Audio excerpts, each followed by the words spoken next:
Kita ingat. Terima kasih. Halo semuanya, selamat pagi. Pagi Bu.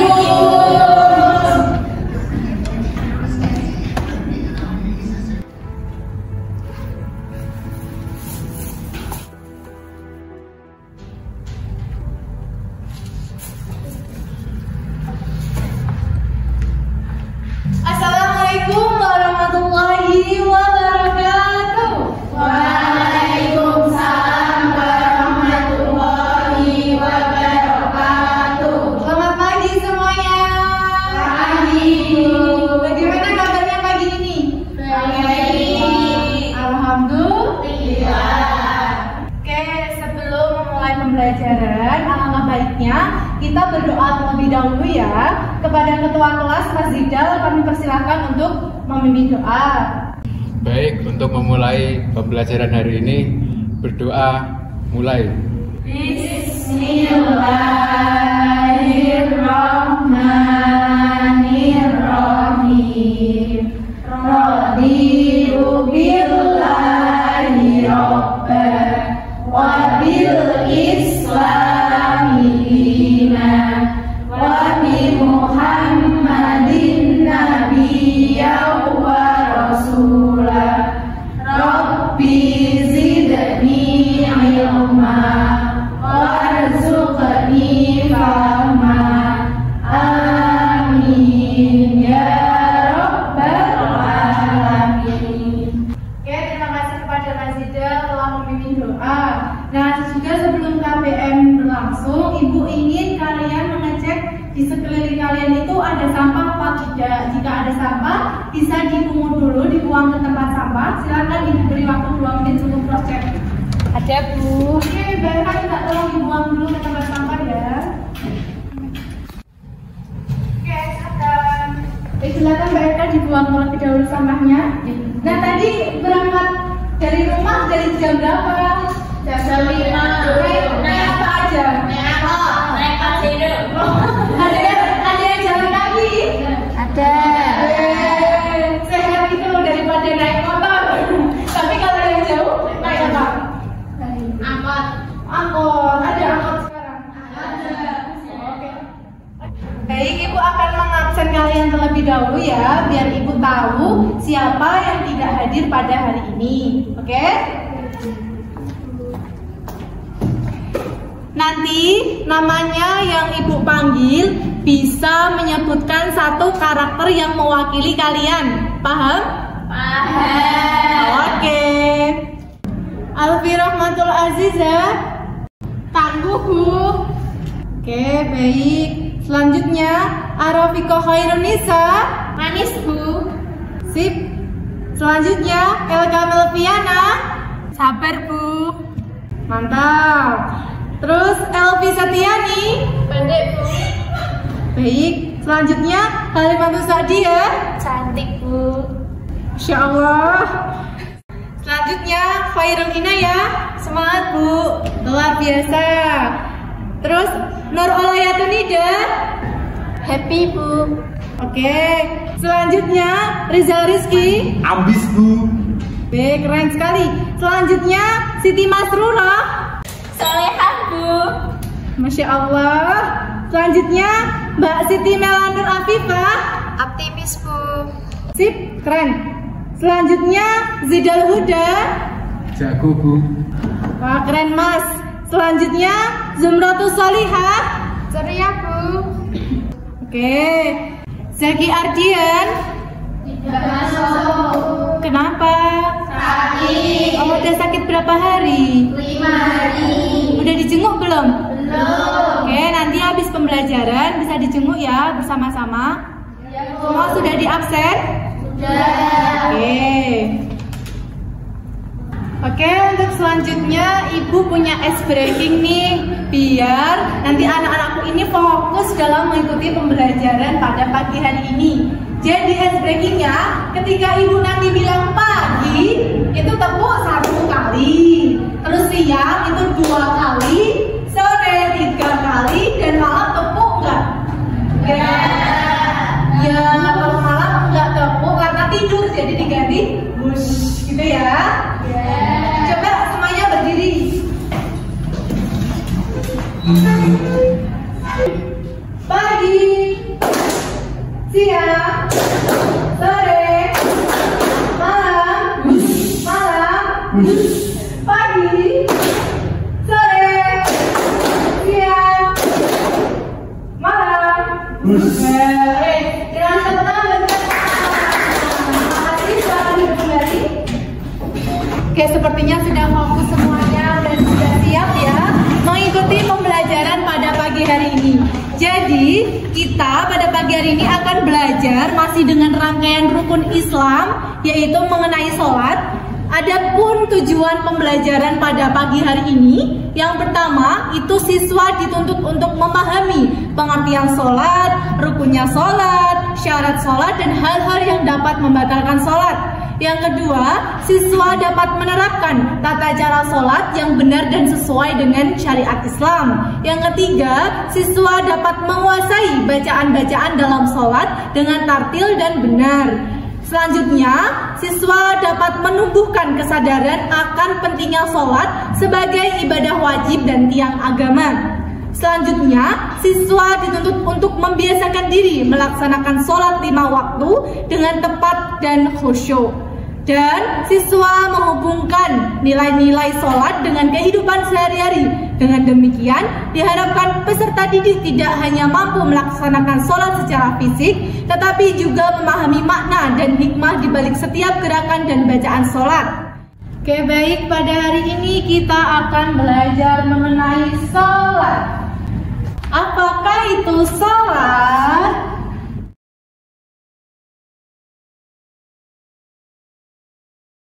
Coba sebutkan satu definisi dari sholat. Mbak Mela? Mbak Nida? Oke, Mbak Ina? Ibadah wajib. Mbak Rura? Suatu kegiatan yang diawali takbiratul ihram dan diakhiri dengan salam. Tepuk tangan. Ya betul.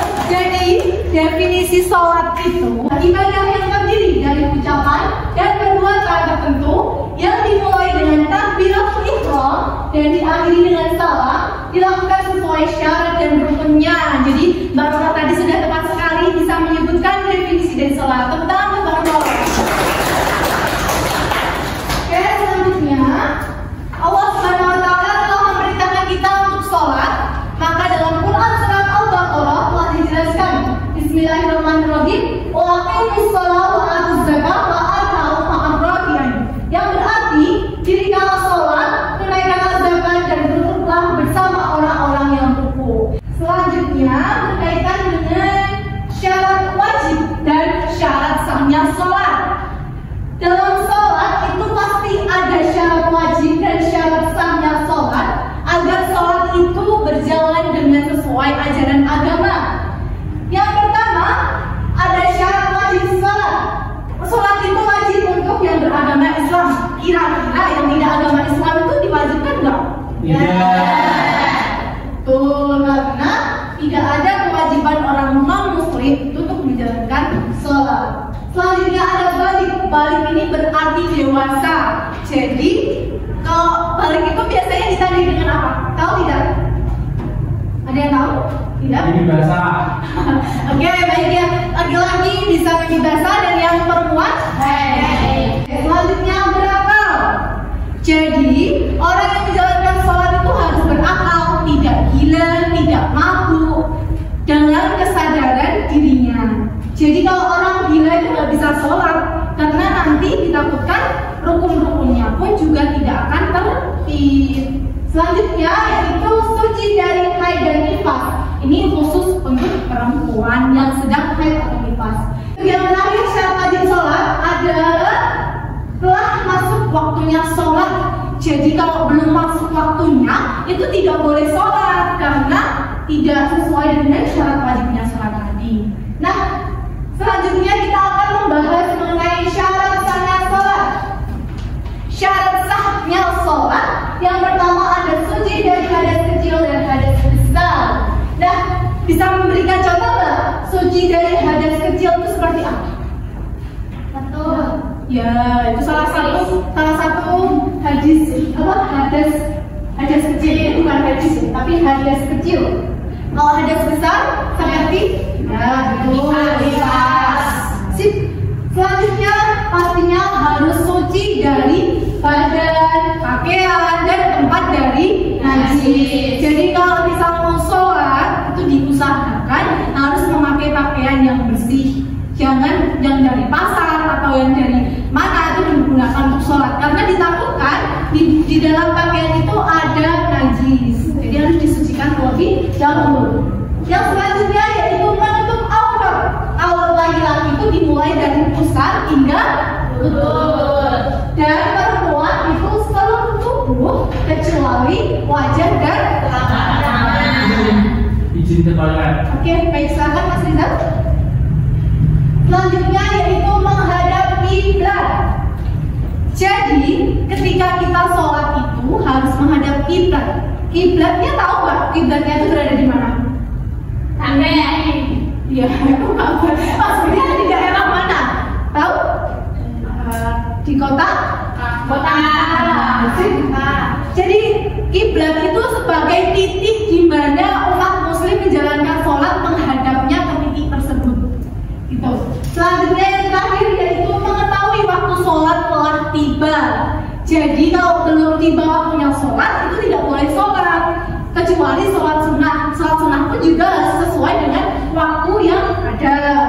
Masa mau sholat waktu duhur dilakukannya di subuh itu kan juga tidak tadi. Oke. Selanjutnya berkaitan dengan rukun sholat. Nah, rukun sholat kan ada banyak sekali. Ibu udah punya lagu musik biar apa? Biar anak-anak ini lebih paham berkaitan rukun sholat. Oke, bisa ibu panggil terlebih dahulu. Nah, anak-anakku tahu nggak? Nada yang Muhammadun Maliki itu kan udah viral banget di TikTok ya. Udah paham ya. Jadi tinggal dihati aja. Jadi rukun sholat 17 semuanya. Yang pertama niat di dalam hatinya. 2 sempurna takbiratul ihramnya. 3 berdiri pada sholat fardunya. Paham? Ya. Sama-sama ya. 1, 2, 3. Rukun sholat 17 semuanya. Yang pertama niat di dalam hatinya. 2 sempurna takbiratul ihramnya. 3 berdiri pada sholat fardunya. Keempat harus membaca Fatihahnya dengan tartil sesuai hukum tajwidnya. 5 ruku dengan ruku yang sempurna. 6 tumanina di dalam rukunya. 7 bangun ruku i'tidal namanya. 8 tumanina di i'tidalnya. 9 sujud lakukan 2 kali. 10 tumanina di sujudnya. 11 sujud antara 2 sujud. 12 tumanina di duduknya. Yang ke-13 tahiyat akhirnya. 14 duduk tahiyat akhirnya. 15 baca sholawat dan salam atas Nabi Sallallahu Alaihi Wasallam. duduk tahiyat akhirnya 16 Assalamualaikum. Ke arah kanan itu wajib hukumnya, ke arah kiri itu sunnah hukumnya. 17 tertib haruslah paham, itulah macam-macamnya rukun sholat.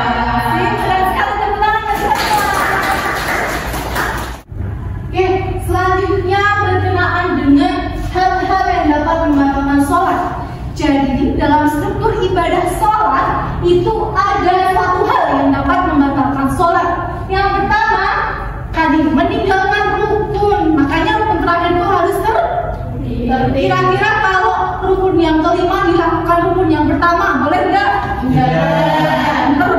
Jadi kita harus tertib dari mulai dari tadi niat sampai kepada salam.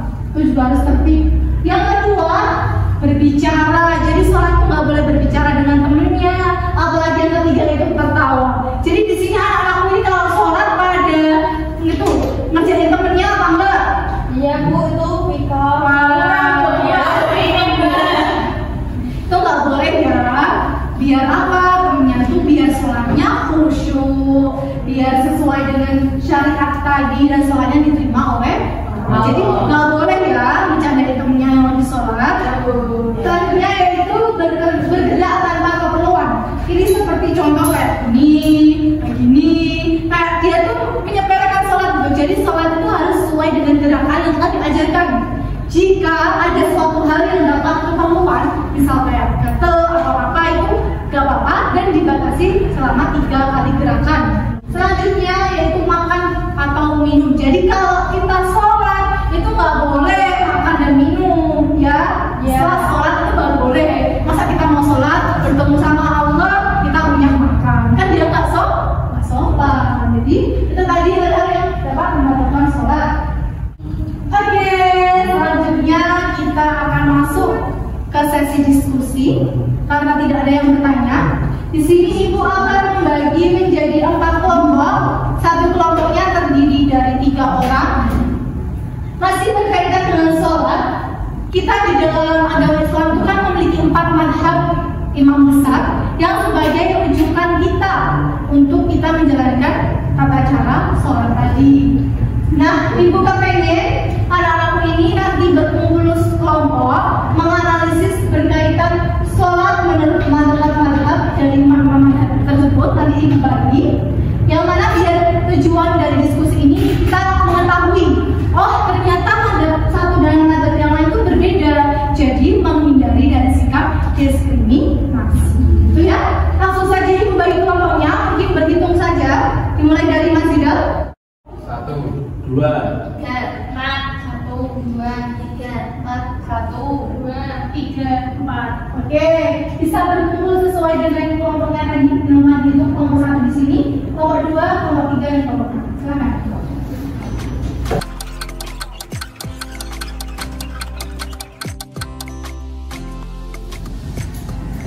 Oke, sudah duduk sesuai kelompoknya? Sudah. Jadi di sini ibu memiliki amplop ide. Di dalam amplop ini ada pembagian kelompok mana yang mendapatkan imam mana. Itu ya. Bisa ketua kelompoknya bisa mengambil.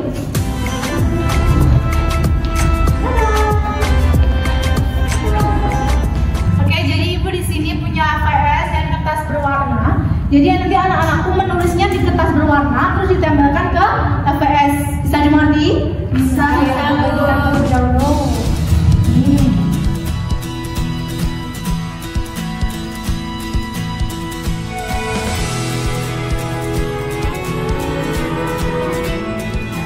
Oke. Jadi nanti kalian menganalisis ya berkaitan dengan gerakan-gerakan sholat sesuai dengan imam madhab. Nanti akan dipresentasikan ke depan. Semua kelompok wajib berpresentasi. Kalau ibu kasih waktu diskusinya 25 menit cukup? Cukup ya. Karena kita juga menghemat waktu. Jadi ibu kasih waktu 25 menit untuk melakukan diskusi bersama kelompoknya untuk menganalisis analisis gerakan-gerakan sholat sesuai dengan imam madhab. Oh iya, tadi kan ibu telah memberi itu ya amplop ide yang dapat Imam Syafi'i kelompok berapa? Kelompok 2. Oke. Yang dapat Imam Hambali kelompok berapa ya? Oh, nggak beda. Yang dapat Imam Hanafi kelompok 4. Berarti yang dapat Imam Maliki kelompok 1. Oke. 25 menit cukup buat diskusi ya? Ya. Terima kasih waktu 25 menit untuk berdiskusi. Selamat berdiskusi.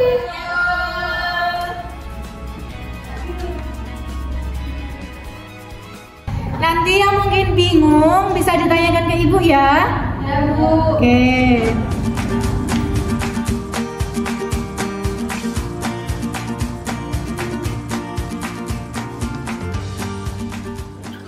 Oke, ada yang kesulitan dari kelompoknya Mbak Nida?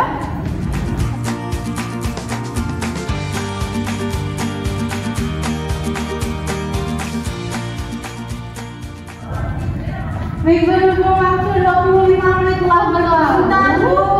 Gimana, udah siap belum presentasi kelompoknya? Ya. Gitu ya, masih kurang banyak punyanya Mbak Ina? Ya, sedikit aja Bu. Oke, kayaknya kelompoknya Mbak Nida ini udah siap. Jadi kelompoknya Mbak Nida bisa presentasi terlebih dahulu. Silakan.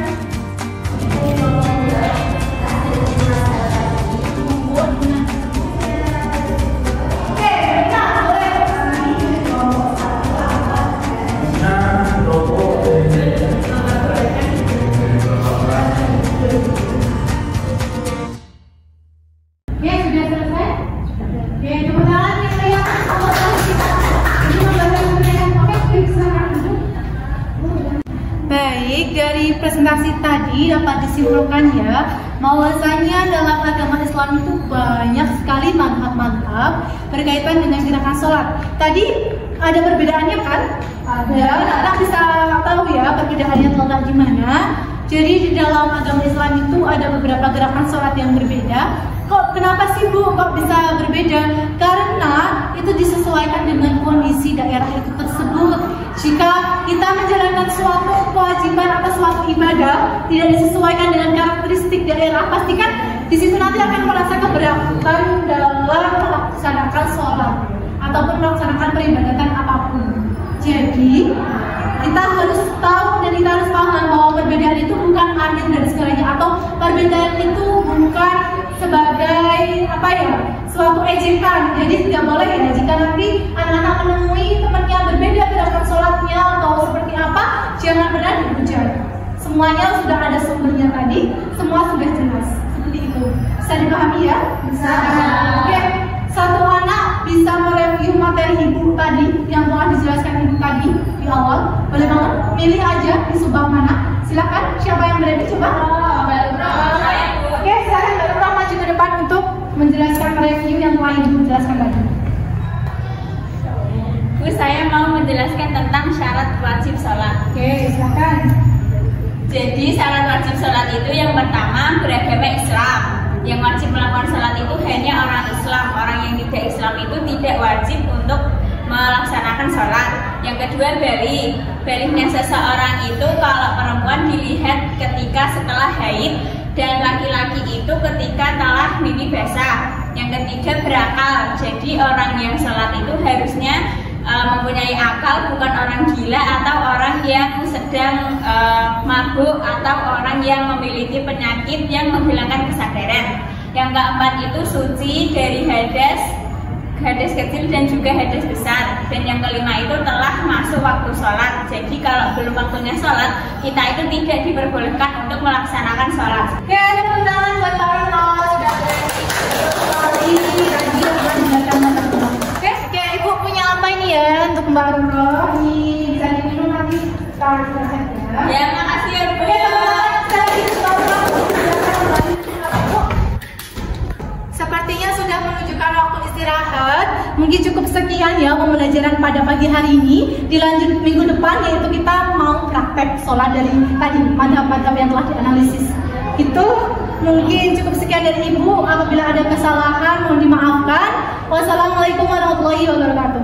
Waalaikumsalam warahmatullahi wabarakatuh. Lanjut. Subhanakallahumma wa bihamdika asyhadu an la ilaha illa anta astaghfiruka wa atubu ilaik. Baik, silakan istirahat, melanjutkan aktivitas selanjutnya. Habis ini belajar dengan siapa? Pak Suryo. Oh iya, silakan istirahat. Sampai berjumpa di minggu depan.